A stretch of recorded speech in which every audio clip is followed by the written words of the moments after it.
te à chaque fois ñu gis ne bu ñu demee ci prison yi laataa ñu leen di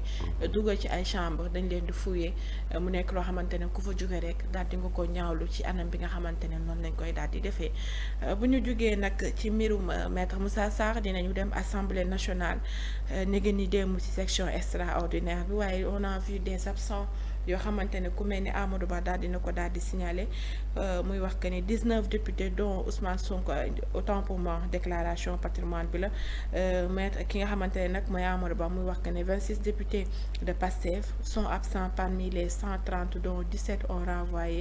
envoyé des excuses illégitimes et acceptées naka nga gis seen section extraordinaire bi nga ni démb. Bon déjà Amadou Ba moomu nga wax déjà du wax ko tu dëgg. C'est quelqu'un boo xamante ne nii vraiment j'ai aucune considération pour lui. Amadou Ba déjà il me rappelle le cas de Badara Gadiaga saa yu demee plateau comme amul xam-xam Badara Gadiaga da koy jàpp duma ko ba muy bëgg a dee day tàllal nuuna ram ba mun a ñey ci plateau bi wan ko ni tu n'as pas le niveau mu nekk nit koo xamante ni nit ku soxor la nit ku iñaan la. Ça me rappelle sama convocation cybercriminalité c'est lui qui avait porté plainte man ak Tunkara yée nañu safaan yée nañu li nga xamante ni moom mooy prison sosal ñu daf ñoo sosal Amadou Ba soskat la Amadou Ba dafa ñëw ne voilà ñun li ñu wax du dëgg on a diffamé kan la ñu diffamé mooy ñoom la ñu diffamé comment ça lañ leen diffamé parce que nee nañ waxu góor jigéen ñoom musuñoo bañ pour criminaliser góor jigéen et pourtant tacitement bu fekkee da nga dugal loi ou proposition de loi nga dugal ko assemblée nationale parce que on a vu notre frère Karim Gueye xurum xaq bind lettre taas ku ci mel ni taas porté ko nga gis ku mel ni ay sénégalais yu bëri taxaw bind pour la criminalisation de l'homosexualité Assemblée nationale biñ ko bindee déposé ko première session kenn xoolu ko deuxième session la criminalisation de l'homosexualité non plus kenn xoolu ko bu fekkee da nga dugal proposition de loi première session kenn xoolu ko deuxième session kenn lijjantiwu ko troisième session bu ñëwee c'est un rejet tacite loolu mooy loi boobu gars yi bañ nañ ko dàq nañ ko Amadou Ba nag bu fekkee moom moo nekk député à l'Assemblée nationale di fayee ko ñun suñuy millions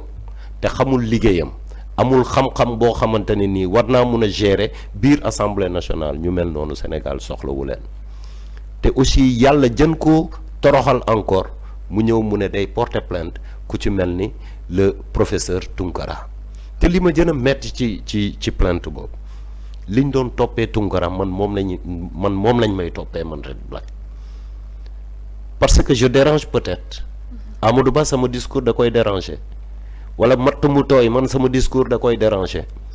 pourquoi parce que nekkuñu ay nitu dëgg c'est des menteurs ay fenkat lañu ay tooñkat lañu c'est des gens qui combattent la liberté d'expression c'est des gens yoo xamante ni bëgguñu ko wax seen xalaat c'est des gens qui n'aiment pas la contradiction comme Ousmane Sonko bëgguñu ko am xam-xam bëgguñu un débat contradictoire c'est des gens qui ont une vision dictatoriale ci affaire dictature la ñuy dox lan la ñu tëjee fii Badara Gadiaga jaay ko doole tëj ko parce que moom ci wàllu boppam moo ne corruption de jeunesse ni mu koy interpréter mooy Adji Sarr ab cagala te Ousmane Sonko client am la qu'est-ce que Badara Gadiaga a dit pour mériter à ce que Ousmane Sonko ak waa këram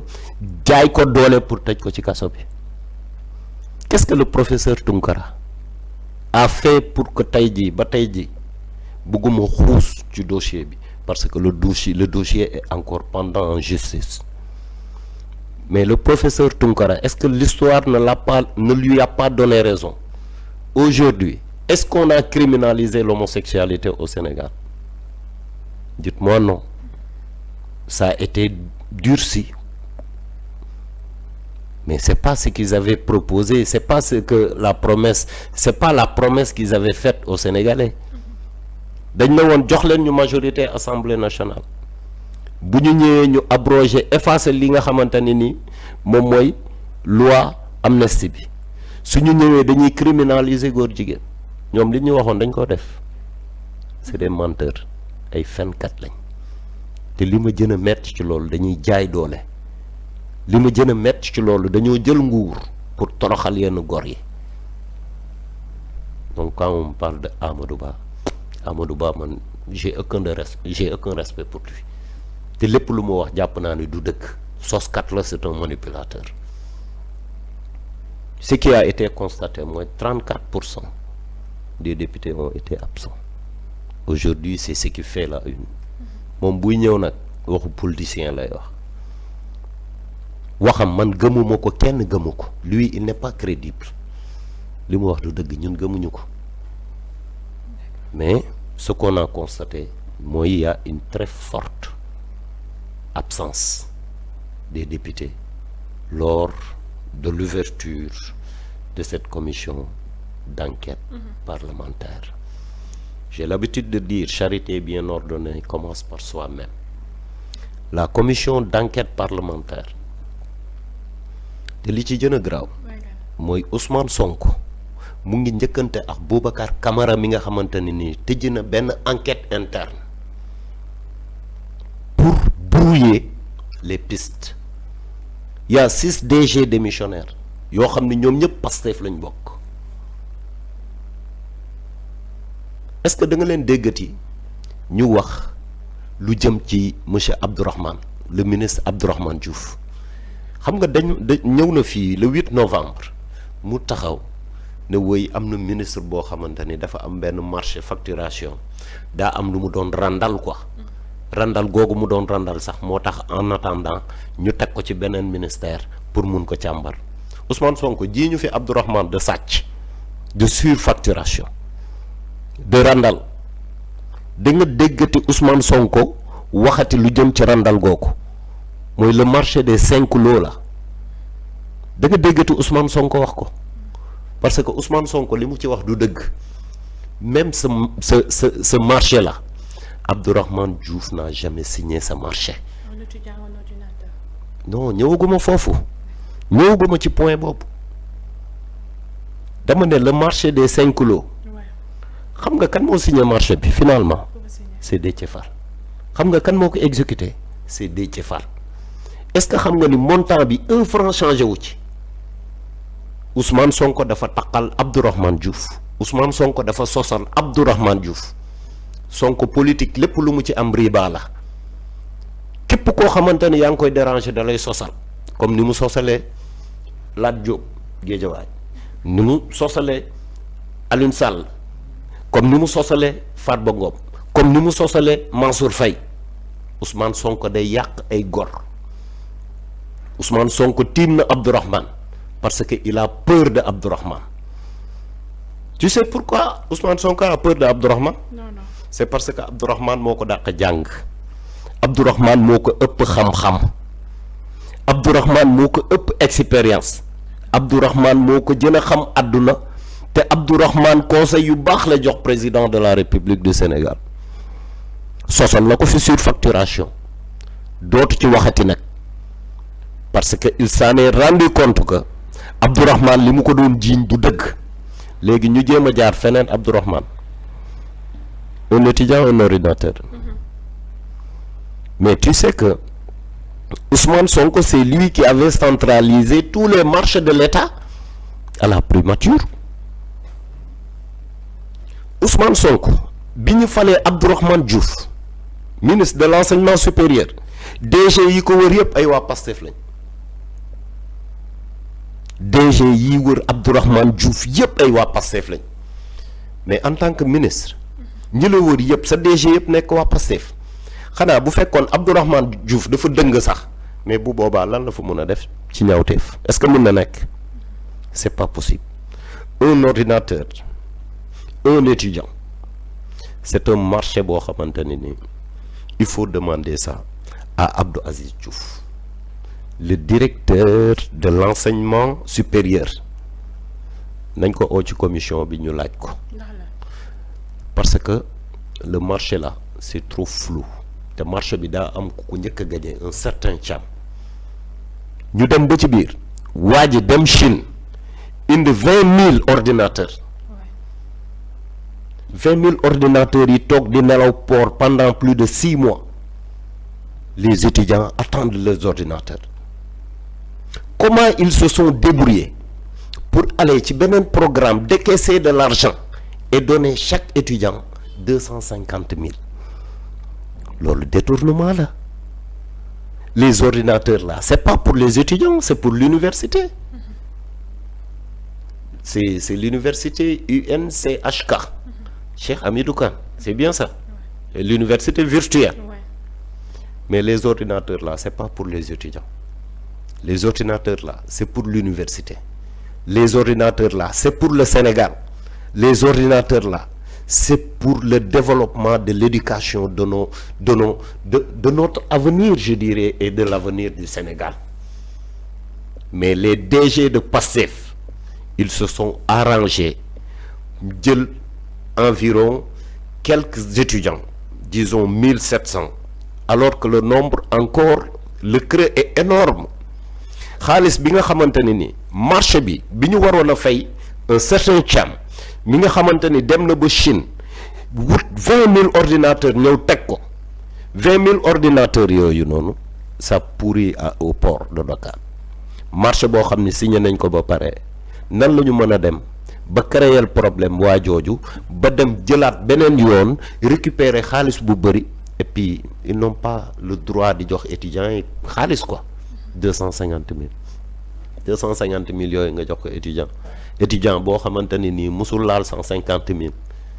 mais ñoom ñoo encouragé pour xale yi seen njàng yàqu la génération 2025 waa Pastef ñoom ñoo yàq njàngu xale yi aujourd'hui ki nga xamante ni mooy Boubacar Camara bi mu ñëwee il a mené une enquête interne te xam nañ ne enquête boobu directeur Pastef yooyu ci ñoom la jëm directement ñooñu la ñuy jàpp ci enquête bi Ousmane Sonko vu que moom mooy seen patron te marché bu ñu joxe Sénégal marché xaalis fii Ousmane Sonko moom moo ko doon joxe biir primature et cependant moment bi muy nekk primature est-ce que ci biir commission bi amoon na waa assemblée nationale Ousmane Sonko n'a pas accepté que waa assemblée nationale ñu ñëw bokk ci commission boobu ce qui veut dire que mooy buur mooy bummi ce qui se passe dans l'enseignement aujourd'hui commission bi nga xamantene ni Ousmane Sonko mu ngi koy tijji xam na ni commission la bu muy njëkkante pour brouiller les pistes parce que lépp ci moom la jëm lépp ci ay directeurs u Pastef démissionnaires yi xam moo tax ñu profité démissionnaire Ousmane Sonko day jaay muus Ousmane Sonko bi muy taxaw naan boo leen amee fit nee leen man Ousmane Sonko nga tudd sa tur nga ni man am naa marché 9 milliards ou plutôt caisse noire 9 milliards mais Ousmane Sonko il ne nous respecte pas il ne nous respecte pas non seulement mu ngi làq caisse noire bi mu yor mais mu ngi ci napp nit ñi ba kenn du ko wax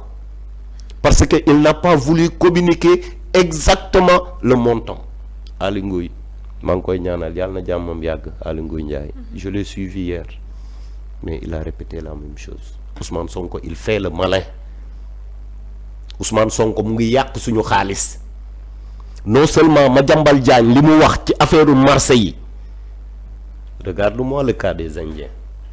ndekete Ousmane Sonko dafa làqatu biir primature di joxe ay marché di récupérer ay commission ça c'est de la corruption. Charité bien ordonnée commence par soi-même. Qu'en est-il du programme moi Espoir Jeune? Mais Espoir Jeune, c'est un marché de 123 milliards.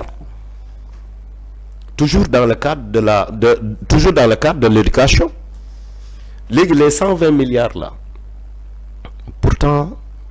dafa nek un programme bo xamanteni Banque mondiale ñoko tek pour jëna mëna renforcer njangum Sénégal. Qu'est-ce qui s'est passé? Il y a la directrice là, qui était la directrice des finances de l'enseignement supérieur. Une certaine madame Mam Penda Bah. Mam Penda Bah, en tant que directrice, de gérer les affaires publiques. Elle n'a pas le droit de gérer en même temps les fonds des 123 milliards du Banque mondiale. Abdourahmane, c'est ce qu'il avait refusé. Tok ak wa Banque mondiale définir texte yi ba ñu xam ne c'est pas compatible du dëgg du yoon mais Abdourahmane bi mu fa jógee Ousmane Sonko il a refait la même chose. Ousmane Sonko ne respecte absolument rien. Mam Penda la ñu jox affaire yi mu continuer di ko gérer alors qu'il n'a pas le droit. lépp luy xaalis lépp luy jalgati c'est Ousmane Sonko ci wàllu boppam kenn mënu ko ci génne parce que marché état yëpp moo ko doon joxe. Et le cas de Madiambal Diagne concernant les 6 milliards avec les Indiens, c'est la même situation. Aujourd'hui, Sonko est en train de brouiller les pistes. Li muy def nii day njëkkantu. Mais au lieu ngay jël programme boo xamante ne nii da ngay def benn commission boo xamante ni sur 10 ans la alors que yow bi nga ñëwee toog scandale bu mag bi fa lañ ko amee Ousmane Sonko pourquoi mu bëgg a jël affaire bi depuis 2016 ba 2015 2016 ba maintenant Ousmane Sonko est en train de brouiller les pistes moom ak ay DGom lu jiit njaat ñoom ñoo njaat un étudiant un ordinateur problème li ci am ñoom la ils n'ont pas respecté le marché ki ñu signé le contrat bi dem na ba indi ay ordinateur am teg mais nan la ñu def ay mbuxum ay njuug njaat ba dem fan lañ jëlee xaalis bi qui a autorisé à ce que ñoom ñu dem récupérer alalu Sénégal di jox étudiant ay 250 000 250 000 c'est pas ce qui a été convenu dans le contrat jusqu'à preuve du contraire Ousmane Sonko il a peur de Abdourahmane Diouf te xam nga lan la manipulation là ça va pas passer dégg naa seeni officine mooy seeni soi-disant chroniqueurs et journalistes ces manipulateurs par les comment ça s'appelle encore oligarchie je sais pas que voilà dafa am ñoo xamante ni ils s'enrichissaient sur le dos des Sénégalais sur l'argent des Sénégalais s'il y a quelqu'un qui s'enrichit sur le dos des Sénégalais il s'appelle Ousmane Sonko. S'il y a une bande organisée dans ce pays-là yi nga xamante ni ñoom ñooy jël alalu réew mi di ci def lu leen neex seen cercle yooyu di làqatu ba pare bëgg ko jiiñ ministre bi c'est pas vrai ce sont les DG de Pastef les DG démissionnaires ñi nga xamante ni ñoo foowee alalu Sénégal te bëggu ñoo wax fan la alal ji dugg Ousmane Sonko bu toogee à l'Assemblée nationale ne day leeral gis nga nit da ngay gore Ousmane Sonko avant muy leeral na leeral caisse noire bi mu amoon au niveau de la primature ñaata la 1,770 millions c'est par trimestre wala si c'est annuel et moi j'ose dire que koo xamante ne nii déjà lekk nga 1,770 millions bay laaj rallonge ça veut dire que quand on dit que c'est annuel personne ne peut nier ça et encore une autre chose il y a des urgences lii nii mu nekk di def nii c'est pas urgent. urgence bi moom mooy ci wàllu boppam Adji Sarr dafa bëgg dossier am ñu tijji ko même si il est entré à l'Assemblée nationale par effraction man reconnaître ma Ousmane Sonko n'a jamais été un député et quand je dis il n'a jamais été un député mooy gis nga législature bi Ousmane Sonko daf cee bokkut il était tête de liste c'est vrai mais kenn musu ko installé Ousmane Sonko ce qu'il a dit keroog bi mu ñëwee assemblée RTS dékk ko micro ne ko Ousmane Sonko loo fiy def mu ne man dama ñëw pour indi sama démission c'est ce qu'il a dit adduna yëpp dégg ko Ousmane Sonko na bàyyi di utiliser maam Allah mag la di waxloo maam Allah safaan ñoo naan noo Sonko dafa ñëwoon pour indi li nga xamante ni mooy lanam suspension maam Allah suñu mag la nañ ko protéger suñu maam la nañ ko protéger Ousmane Sonko li mu war a leeral ci réew mi dafa bëri 87 xale dee nañ fi 87 xale ñoo dee Sénégal pour ay question de caaxaan Ousmane Sonko bu dee góor la na ko leeral tey jii mu ngi assemblée nationale au lieu muy tijji commission na tijji benn commission ci la xew Sweet Beauté Ousmane Sonko na tijji benn commission ci 94 milliards yi nga xamante ni moom ak Mamour Diallo la woon muy problème bu mag Ousmane Sonko dañu woon du uy ji commission Benno Bokk Yaakaar ba à l'Assemblée nationale tey jii charité bien ordonnée commence par soi-même moom mii bañoon ne du uy ji waa Benno Bokk Yaakaar ci seen commission d'enquête bi ñu doon def ci l'affaire des 94 milliards aujourd'hui buñ ko delloowee la mu leble du baax ci moom déjà na ko leeral encore une fois l'affaire de Mame Mbaye Niang yaa ngi comprendre Ousmane Sonko na tijji commission d'enquête leeral sénégalais yi. D'accord. Donc ñun suñu alal Sénégal mooy Thiès Nord moom da ko war a leeral. L'affaire des morts des 87 morts ci ay caaxaan ñu tuddee leen martyrs alors que c'est Ousmane Sonko qui les a sacrifiés nañ ko leeral.